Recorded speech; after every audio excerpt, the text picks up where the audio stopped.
Hello, je suis Aline, coach business chez The Bee Boost. Après des années de freelance en tant que retoucheuse photo, je suis devenue coach business et j'aide désormais les entrepreneurs à booster leur entreprise. Si vous êtes à la recherche de stratégies, d'astuces, de retours d'expérience, de partage et d'une bonne dose de bonne humeur, vous êtes au bon endroit. Dans ce podcast, seul ou avec mes invités, je vous partage tout pour vous inspirer au quotidien, vous aider à atteindre tous vos objectifs et faire en sorte que vous puissiez développer le business de vos rêves. Alors, installez-vous confortablement et c'est parti pour l'épisode du jour. Hello à tous, bienvenue dans l'épisode 301 du podcast Je peux pas, j'ai business.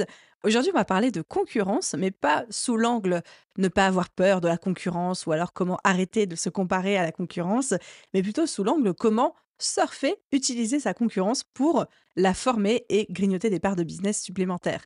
C'est ce qu'a fait Clémence, qui est mon invitée aujourd'hui, puisqu'elle est passée de faire de l'accompagnement en B2C, Clémence étant psychologue et accompagnante dans le sommeil. Elle est passée donc d'accompagner ses patients à rajouter une nouvelle corde à son arc qui est former ses concurrents et les autres professions médicales et ou d'accompagnement au sommeil à travers sa méthodologie. Et aujourd'hui, dans cet épisode de podcast, elle va vraiment nous dire quelle est sa vision de la concurrence. Est-ce qu'elle a peur de former des personnes qui pourront potentiellement après lui grignoter des parts de marché ou pas du tout? Comment est-ce qu'elle s'y prend? Quelle est sa méthodologie?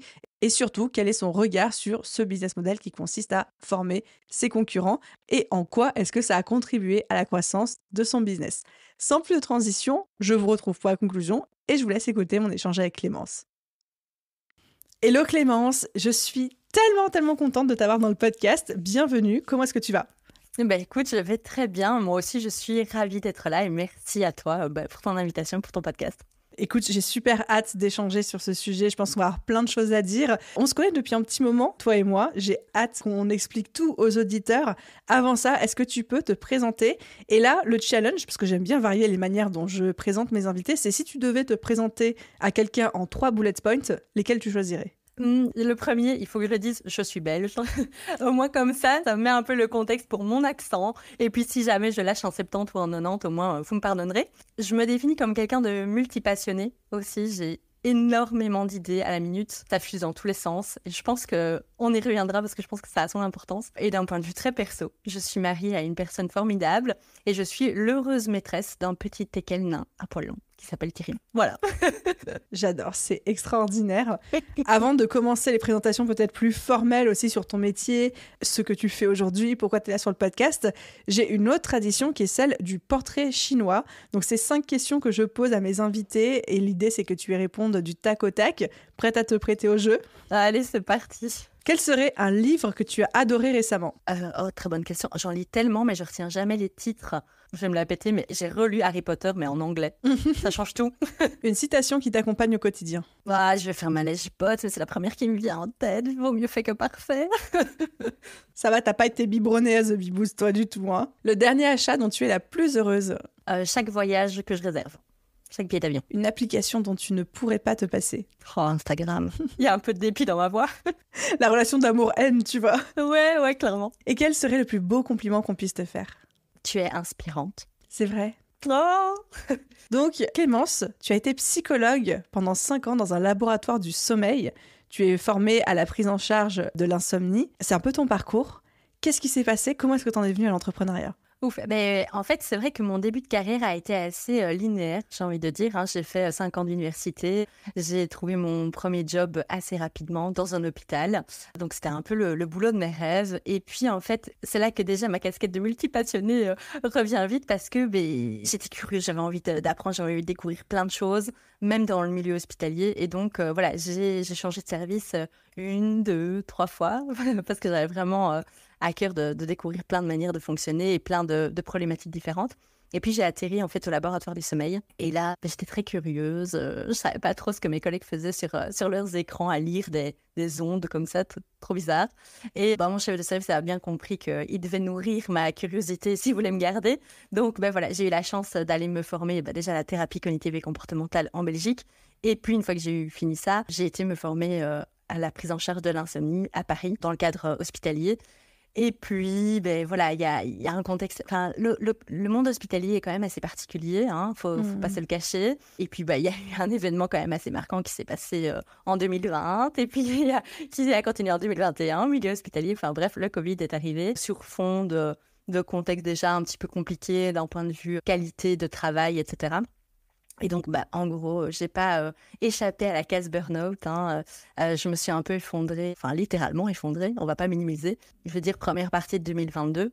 Et puis là, c'était vraiment la grosse remise en question totale, parce que comme en plus de ça, j'ai plein d'idées. C'est est-ce que je change radicalement? Est-ce que je reste dans le domaine, etc. Et c'est là que j'insiste sur le fait que mon mari est quelqu'un de formidable. Et c'est lui qui m'a dit, mais Clémence, tu peux en fait continuer dans le sommeil, mais en faisant autrement. Et là, parallèlement à ça, j'ai découvert le monde de l'entrepreneuriat en ligne, la magie d'Internet et la puissance, en fait, de se faire connaître en ligne, etc. Puis, j'ai commencé comme ça, d'abord très discrètement. Et puis, une fois que j'ai démissionné officiellement de l'hôpital et que j'ai arrêté d'être en arrêt maladie, là, j'ai montré ma tête et je n'ai pas arrêté d'essayer de faire croître bien dans mon plumard depuis maintenant octobre 2022. Donc tu viens de le dire, tu es à la tête aujourd'hui de l'entreprise qui s'appelle Bien dans mon plumard. Qu'est-ce que tu fais au sein de cette entreprise? Eh bien, j'accompagne des personnes qui souffrent de leur sommeil. Leur sommeil les fait souffrir au quotidien. Alors, avant toute chose, même avant de les accompagner, je sensibilise tous les jours à l'importance de bien dormir, parce que je suis encore effarée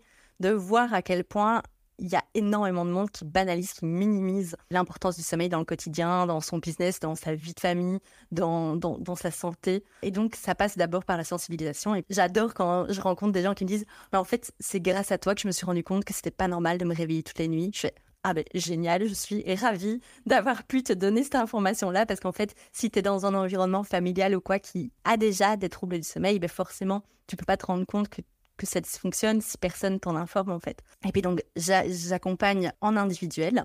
J'ai créé un accompagnement de groupe qui s'appelle le Marmotte Club, où là, vraiment... J'adore le nom. Le but, c'est toujours d'aider les personnes à mieux dormir, mais avec vraiment la puissance et la dynamique du groupe, parce que, ce que je dis souvent, c'est pas parce que c'est simple que c'est facile. C'est pas parce que c'est simple de dormir que c'est facile de le mettre en place.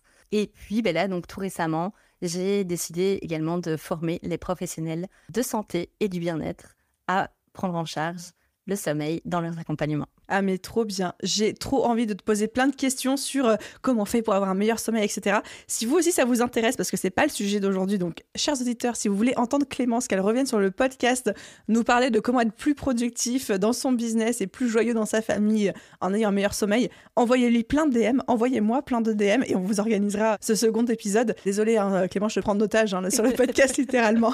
J'adore. Ah ouais, non mais clairement, moi au plus je peux parler du sommeil, au mieux je me sens, donc il n'y a pas de souci.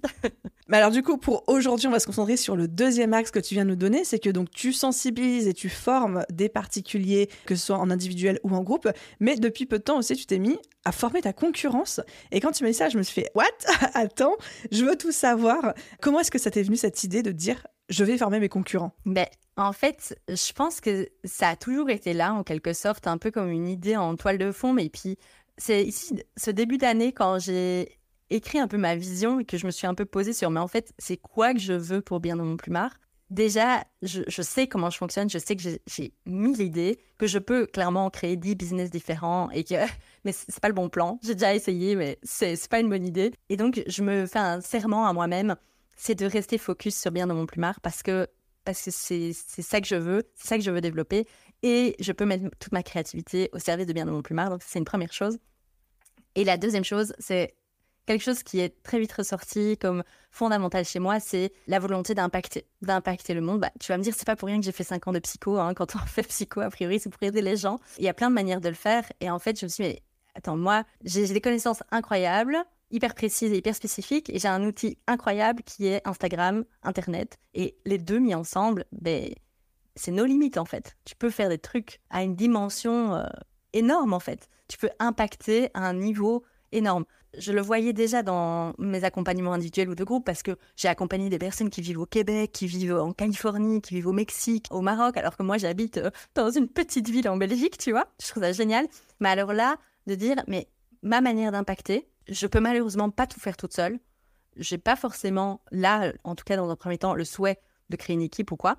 Mais une des manières d'impacter, c'est de former les gens, en fait. C'est de faire rayonner vraiment mes connaissances. En fait, Moi, j'ai des connaissances, c'est égoïste de les garder pour moi, donc autant les diffuser. Puis comme ça va aider au maximum les gens. Et puis en plus de ça, d'un point de vue très très personnel, je n'ai pas personnellement l'ambition de travailler 90 heures par semaine, d'enchaîner les patients à la chaîne comme ce que je faisais à l'hôpital, tu vois, où j'enchaînais patient sur patient et c'est pas possible, où j'avais 3 mois de délai, c'était pas possible. C'est plus ça que je veux d'un point de vue qualitatif. Et donc, la solution, c'est qu'il y ait des personnes qui le fassent à leur manière, dans leur quotidien, dans leur pratique. Et puis, il y a eu un temps encore, là, assez récemment, enfin vraiment juste avant que je lance la formation, où je suis passée par la case interview de client idéal. Et là, ça a encore donné une autre dimension à ce que j'avais envie de faire, parce que moi, j'étais partie dans l'idée de, je vais former des experts du sommeil, tu vois. Je vais former des mini-mois, des autres mois. Et en fait, c'est pas du tout ça qui est ressorti des personnes que j'ai eues en call.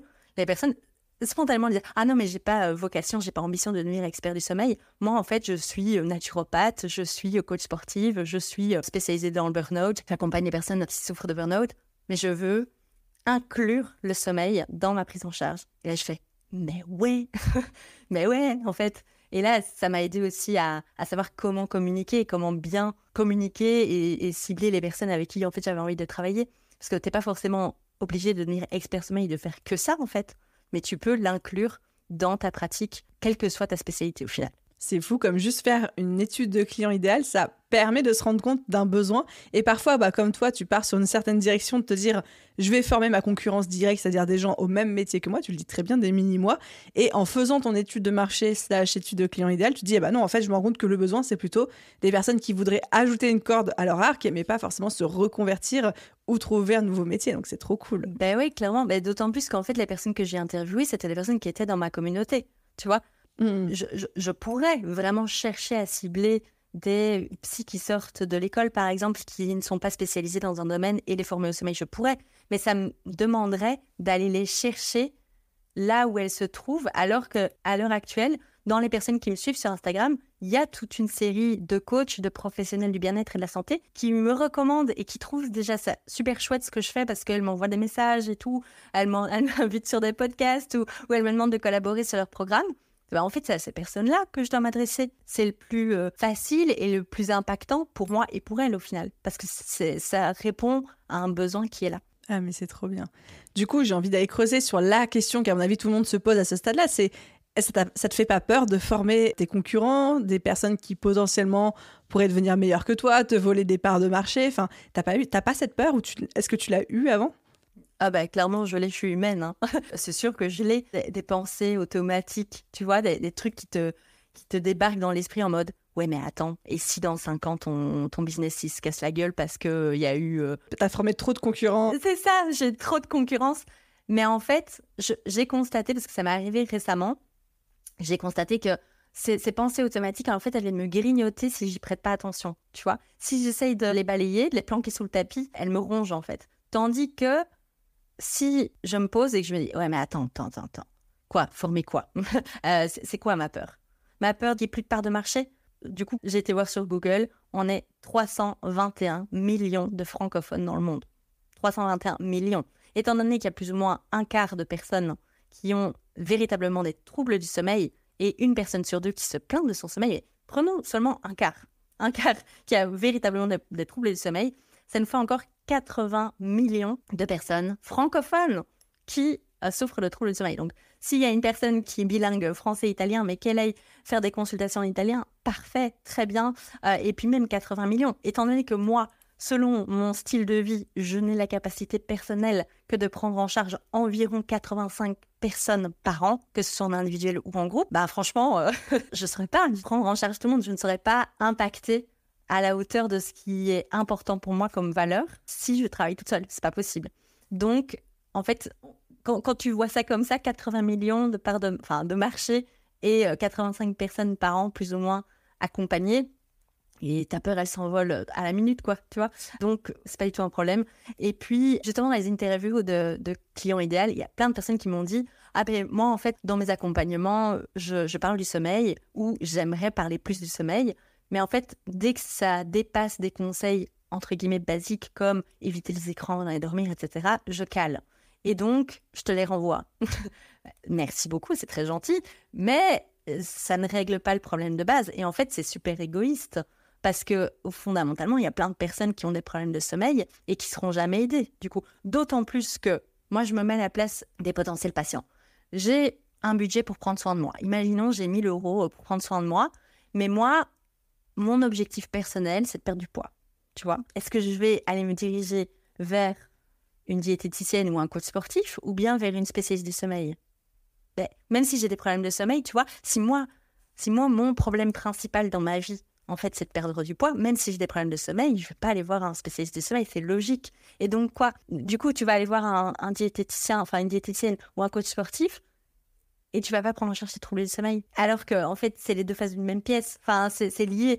Donc, en fait, si ta diète ou si ton coach sportif, il a des notions et il peut t'aider aussi par rapport à ça, non seulement toi, en tant que patient, ça change ta vie de manière incroyable, et puis même ta reconnaissance par rapport au professionnel qui t'a aidé, c'est incroyable parce qu'en fait, tu t'attendais à avoir un coach sportif et ton coach sportif, en plus de ça, il t'a aidé à mieux dormir. Donc là, l'effet waouh, tu vois, c'est incroyable et tout le monde en ressort gagnant au final.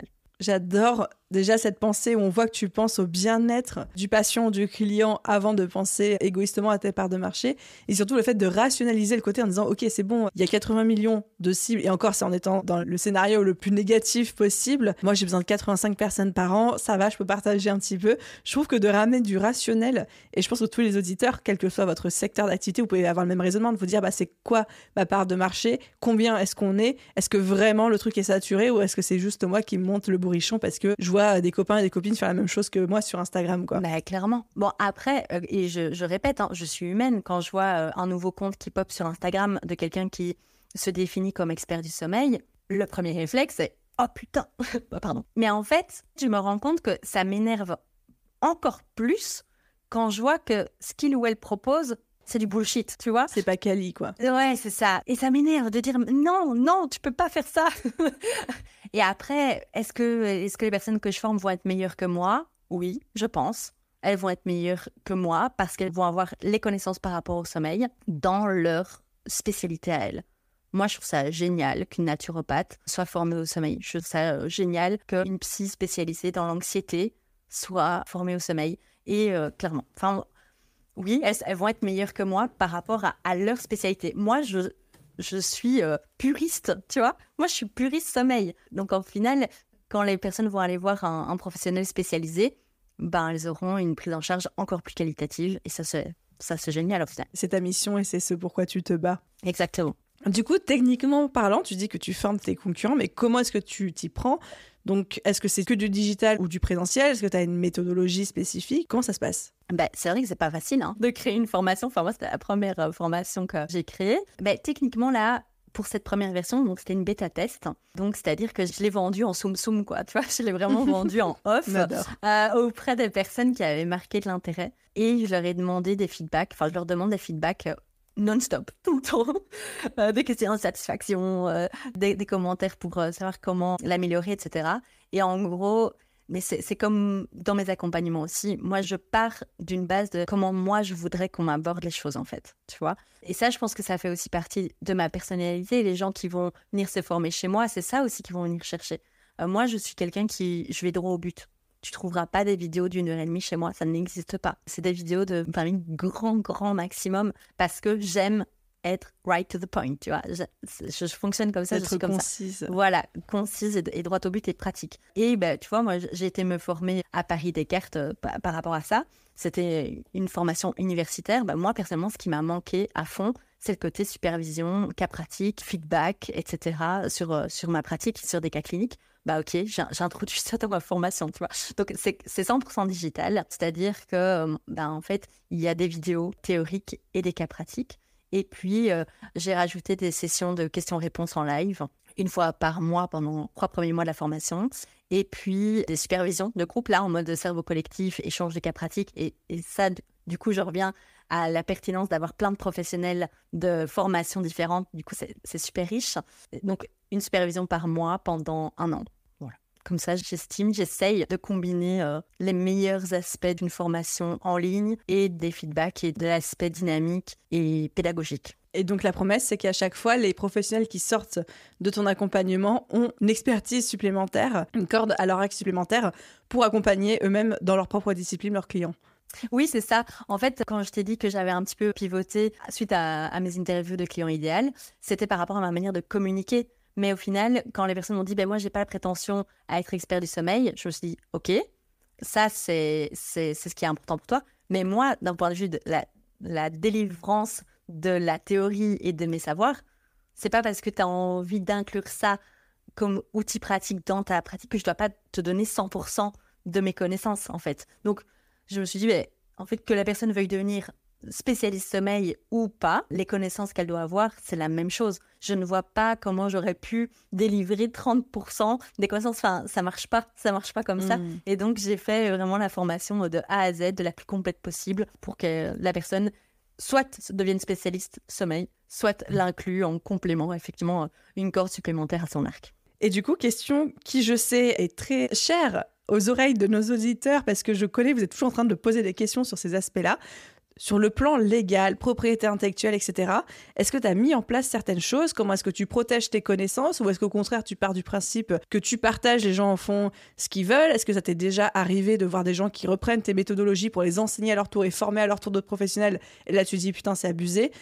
Comment est-ce que tu te situes par rapport à tout ce domaine-là? Alors, bon, évidemment, j'ai les conditions générales de vente. Évidemment, le plagiat est punissable. Évidemment, si je vois qu'on me plagie, comme tout entrepreneur, je devrais passer par les formalités, modalités juridiques.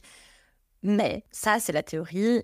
Et d'un autre côté, déjà, je pense que je n'ai rien inventé. Enfin, tu vois, même moi, forcément, je m'inspire de recherches scientifiques, tu vois, de travaux qui ont été faits.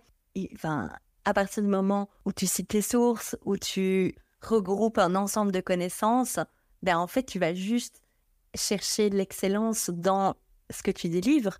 Donc, je pense que c'est un petit peu naïf et utopique de se dire qu'il n'y aura pas de plagiat, parce que d'un autre côté, il y a peut-être des personnes qui vont plagier, qui vont reprendre mes connaissances, etc., ou ma formation. Mais d'un autre côté, je ne pense pas que vis-à-vis de ces personnes-là, les conditions générales de vente vont les arrêter. Si tu as un minimum de connaissances et de formation, tu sais ce que ça signifie plagier et tu sais faire la distinction entre inspiration et copie. Voilà. Après, moi, je livre tout. Je livre tout. Même les vidéos, mes PowerPoint, tout. En fait, je délivre tout parce qu'elles utilisent, en fait. Que les personnes utilisent mon matériel, mais fais-le intelligemment. Et je pense que les personnes qui sont dans l'entrepreneuriat en ligne depuis plusieurs mois, j'imagine, ont toutes été confrontées à des exemples ou un exemple de plagiat qui a mal tourné. Faut bien réfléchir à ce qu'on fait, en fait. Et c'est une question de responsabilité, mais ça va dans les deux sens. Moi, je ne me vois pas limiter mes connaissances pour éviter qu'on me copie. Et à l'inverse, une personne qui veut absolument me copier, elle me copiera même si je suis la plus carrée de la terre au niveau juridique. Je fais ce qui est nécessaire d'un point de vue juridique et après ça, je garde foi en l'espèce humaine. J'aime bien aussi ce lâcher prise parce que je sais qu'il y a beaucoup de personnes qui s'empêchent de partager ou de former ou de délivrer certaines connaissances par peur en fait qu'on les plagie. Je sais qu'au travers de la BSB, moi, ça m'est arrivé plein de fois de voir des personnes qui sortent de la BSB, qui sortent leur propre version de la BSB ensuite à leur échelle. Et en fait, à chaque fois, je me dis, mais Aline, là, en fait, t'as deux choix. Ou alors, la personne, oui, ce qu'elle fait, c'est merdique, dans le sens où ça se fait pas de copier, mais soit elle va très vite tomber dans les méandres et ça va pas fonctionner, auquel cas ne perd même pas ton temps et ton énergie à essayer d'enclencher les procédures ou quoi. Soit elle va suffisamment décoller et trouver sa patte, trouver ce qui fait sa spécificité et du coup faire évoluer le programme de manière à ce que ça ne ressemble plus à une pâle copie de la BSB. Donc en fait, à chaque fois, j'ai tendance à plutôt lâcher prise, sauf, alors ça m'est jamais arrivé, je touche du bois, du singe, tout ce que tu veux. Si vraiment quelqu'un à un moment fait une copie un peu sale du truc et puis me colle au basque et puis vraiment j'ai l'impression qu'on marche un peu sur mes plates-bandes, etc. Là oui, effectivement, je suis capable de me retourner. D'ailleurs, j'avais déjà fait des choses par rapport à quelqu'un qui avait pris un nom très similaire au mien et je leur avais dit gentiment, ça se fait pas trop les gars, parce qu'ils étaient spécialisés dans la génération de leads. J'ai dit ça se fait pas trop les gars et tout, ils avaient pas fait, donc là effectivement on a envoyé les avocats. Mais généralement je suis plutôt en mode je lâche prise, je préfère que mon temps, mon énergie, mon focus, ma concentration et ma bonne humeur aillent dans autre chose plutôt que d'aller faire la course aux copies. Toi, est-ce que ça t'est déjà arrivé de voir quelqu'un qui sort de ta formation et puis qui du coup commence à former les autres professionnels selon ta méthodologie ou pas du tout? Non, parce qu'elle est toute récente, ma formation, donc ça m'est pas encore arrivé. Après, ça m'arrivera peut-être et je pense, moi je me retrouve tout à fait dans ce que tu dis. Je veux garder foi en l'espèce humaine, toi, je veux garder cette part de naïveté peut-être, certains diront, mais d'utopie. Mais après, voilà, si c'est gros, si c'est hyper gros, bah ok, là, oui, on enclenche la démarche, bien sûr, mais bon. En fait, je pense qu'il faut être bienveillant et tolérant avec les gens qui se lancent et puis qui s'appuient sur la formation qu'ils viennent de suivre, etc. Et comprendre que quand on s'est lancé, la plupart d'entre nous, on a été inspirés, on a plus ou moins élégamment, on s'est inspiré d'autres personnes, etc. Après, il faut pas non plus être naïf ou faut pas non plus se laisser marcher dessus, quoi. On peut être gentil sans être trop gentil. Oui, c'est ça. Et puis, je sais que moi, ce qui ressort beaucoup des feedbacks, c'est ton côté pédagogique, ton énergie, ça se ressent dans les vidéos, etc. Je me plais à croire que ça se copie difficilement quand même, tu vois. Donc, voilà, à partir du moment où tu restes aussi toi-même avec ton identité, ton caractère, ça, a priori, on le copiera jamais, quoi. Il y a une autre question qui m'est venue quand je préparais cet épisode de podcast, c'est que prenons une position un petit peu plus méta. Aujourd'hui, toi, ce que tu mets en place et ce qui a de très bien fonctionné aussi pour toi, c'est le fait de former tes concurrents à ton expertise, à ta spécification métier, etc. Aujourd'hui, on voit beaucoup de coachs qui forment les coachs ou de gens qui forment d'autres personnes à un métier en particulier, plus que de personnes qui forment à un aspect, par exemple, toi qui pourrais former les gens à comment prendre soin de leur sommeil. Est-ce que tu as l'impression qu'aujourd'hui, pour cartonner en business, il faut avoir une thématique où on forme d'autres professionnels à notre thématique, ou est-ce qu'en fait, ça ne veut absolument rien dire ? Alors, je ne sais pas s'il faut ça pour cartonner, mais par contre, moi, de mon expérience, ce qui a été super intéressant, justement, quand j'ai commencé à parler de cette formation à destination du B2B, alors que jusque-là, je ne m'adressais qu'au B2C, c'est que toutes les personnes qui me suivaient, peut-être pour voir un petit peu ce que je faisais, ou je sais que certaines personnes, quand on commence à se lancer sur Instagram, on se dit « Oui, mais je ne comprends pas, j'ai que d'autres professionnels qui commencent à me suivre, ce n'est pas des prospects. » Si, en fait, ça peut être des clients, ça peut être des prospects à partir du moment où tu varies aussi un peu ton positionnement et si tu varies tes offres. Moi, là, pour le coup, je ne m'attendais pas à voir autant de monde émerger de ma communauté silencieuse, si tu veux, pour me dire « Ah, mais en fait, tu sors une formation, mais c'est génial. Attends, mais moi, je suis overpartante. » Des personnes que j'aurais jamais soupçonnées, quoi, tu vois. Et donc, ça a vraiment élargi le champ des possibles. Ça m'a permis d'aller chercher, si tu veux, des propres parts de marché dans ma communauté Instagram, des gens à qui j'aurais jamais vendu si je m'étais cantonnée au B2C. Ce que j'adore dans ta réflexion, c'est que effectivement, moi j'ai beaucoup de personnes qui viennent me voir qui me disent « Mais Aline, je comprends pas, je me suis lancée comme, par exemple, rédactrice web, et en fait, la moitié des gens qui me suivent, c'est pas des clients potentiels, c'est d'autres rédacteurs web. » Et toi, plutôt que de regarder ça d'un œil déconfit en te disant « Bah zut alors », tu t'es dit « Bah super, j'ai 50% de mon audience qui sont des confrères ou des consoeurs, qu'est-ce que je peux en faire ?» Et tu t'es dit « Bah je vais les former. » Ouais. Et en fait, c'est incroyable de se dire ça. Oui, après, je t'avoue que je sais pas si je l'avais vraiment conscientisé avant que ça n'émerge, hein, mais quand ça a commencé à émerger, en fait, j'ai posté une story en mode teasing 1 mois et demi avant d'ouvrir les portes du programme, en mode on verra bien. Et j'avais sur ma liste d'attente plus de personnes que le nombre de places que j'allais octroyer, tu vois. Je me suis dit, waouh, là, il y a quelque chose. Là, il y a vraiment quelque chose d'incroyable qui est en train de se passer. Et donc voilà, et maintenant, j'en suis convaincue, tu vois. Mais je ne suis pas sûre que c'était conscientisé au départ. Je trouve que c'est bien de le dire aussi parce que peut-être ça donnera des idées à certains auditeurs ou certaines auditrices. Si vous avez une majorité de concurrents / collègues dans votre audience, peut-être que vous pouvez en faire quelque chose. Ouais, et puis moi, avant ça, une stratégie qui a toujours super bien fonctionné pour moi pour me faire connaître et me rendre visible, c'est le plan média. C'est d'aller faire des collaborations, c'est d'aller faire des lives Instagram, des posts collaboratifs, des podcasts, etc. auprès de coachs, de professionnels qui sont dans des domaines plus ou moins similaires aux miens. C'est ça, hein. Moi, c'est ça qui a été game changer depuis le début. J'avais même pas 50 followers que je faisais déjà un post collaboratif avec une nana qui était bien gentiment venue me parler. Ça a été le début. Enfin, quelqu'un qui dit la même chose que moi, qui n'est pas moi. Clémence, petite question aussi pour toi, parce que j'ai hâte aussi d'avoir ton retour d'expérience. Si on s'est rencontrés, toi et moi, c'est que tu as fait la BSB Academy, donc, qui est mon programme de formation business. Est-ce que tu peux nous en dire un petit peu plus de à quelle époque de ton parcours est-ce que la formation est arrivée? Qu'est-ce que ça a changé pour toi? Et je compte sur toi pour nous faire un retour hyper honnête et objectif, parce que bien sûr, il y a eu plein d'autres choses qui t'ont aussi aidé. Donc, je pense que, et on me l'a beaucoup réclamé, les auditeurs aiment savoir ce que sont devenus les anciens élèves, qu'est-ce qu'ils ont pensé de la formation. Donc, je suis toute oui. Pour remettre un petit peu dans le contexte, quand je dis que je suis multi-idées, etc., c'est que j'ai déjà essayé plein de trucs. J'ai déjà essayé de lancer même des activités dans des domaines random. Donc, ça faisait longtemps que je te connaissais quand j'ai pris la BSB. Donc, moi, j'ai lancé Bien dans mon plumard en octobre 2022 et j'ai pris la BSB donc en mars 2023. En fait, ça m'a permis, principalement comme gros effet, de débrancher mon cerveau pendant 3 mois et de suivre le process et de faire confiance. Vraiment, le truc de dire, OK, là, j'ai suffisamment confiance en toi. Je te suis et j'écoute tes podcasts depuis tellement longtemps que là, c'est bon. Je sais que je peux te faire confiance et je débranche mon cerveau pendant 3 mois. Et pendant 3 mois, j'arrête de me poser 10 000 questions par jour et je suis le process, quoi. Voilà, c'est vraiment ça. Donc, j'étais en chiffre d'affaires, franchement, j'étais bas, hein. J'étais 300-400 euros par mois. Je vendais mon accompagnement à la séance. C'était même pas un accompagnement, je faisais vraiment à la séance. 50 euros la séance. Il n'y avait pas de structure, il n'y avait rien. Il n'y avait rien comme fondement, tu vois. Oui, je suis une bonne psy, je sais ce que je sais, je connais mon expertise, mais être entrepreneur, c'est encore un autre métier à côté qui n'a rien à voir avec psy, en l'occurrence. Donc voilà. Et pour donner un petit peu l'avant-après, en septembre, j'ai lancé mon premier accompagnement de groupe qui a été un carton plein directement. Parallèlement à ça, j'ai continué la stratégie que tu prônes aussi, le plan média qui a super bien fonctionné. Donc, je me suis fait inviter sur des sommets, des choses comme ça. Donc, parallèlement à ça, j'ai senti une émulation et forcément, les accompagnements se vendaient mieux, tant en individuel qu'en groupe.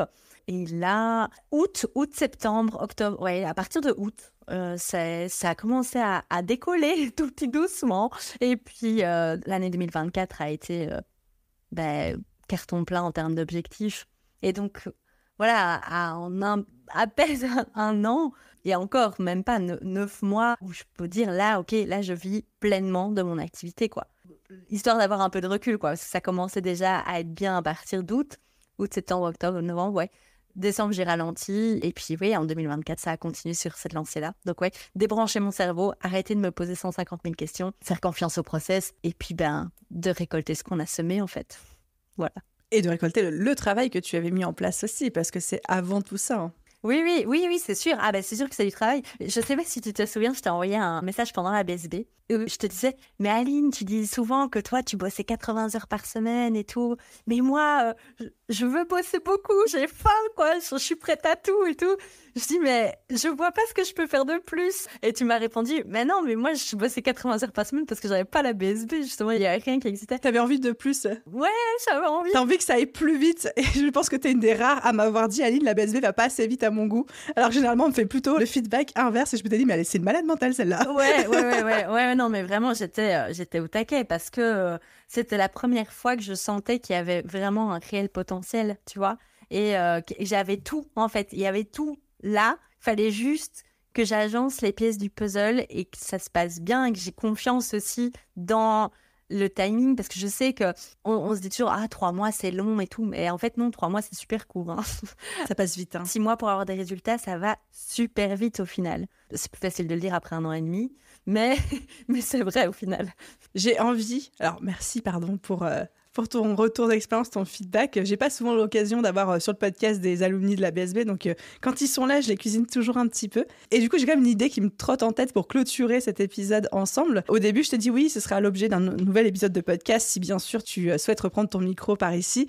Est-ce que quand même, pour les personnes qui nous écoutent et qui souhaiteraient avoir une meilleure qualité de sommeil, qui se rendent compte que ils se réveillent peut-être 1 ou 2 fois chaque nuit de manière assez récurrente quand même, est-ce que tu aurais 2 ou 3 conseils qu'on n'entend pas forcément de partout, mais qui pour toi sont essentiels à nous donner pour qu'on puisse, dès ce soir, travailler sur notre sommeil? Eh bien, oui, avec grand plaisir. Et je vais même te dire, même pas rien que dès ce soir. Je pense que ton podcast sort à 6h ou 6h30 du matin. Eh bien, c'est le parfait moment pour préparer votre nuit de ce soir, dès 6h du matin. Parce qu'en fait, un réflexe qu'on a beaucoup trop souvent quand on souffre de troubles du sommeil, c'est d'angoisser et de focaliser autour de la nuit. Voilà, je me réveille, j'angoisse, le lit, c'est vraiment pas mon copain. Donc, je commence un peu à penser à mon sommeil et à travailler mon sommeil, à travailler mes routines le soir.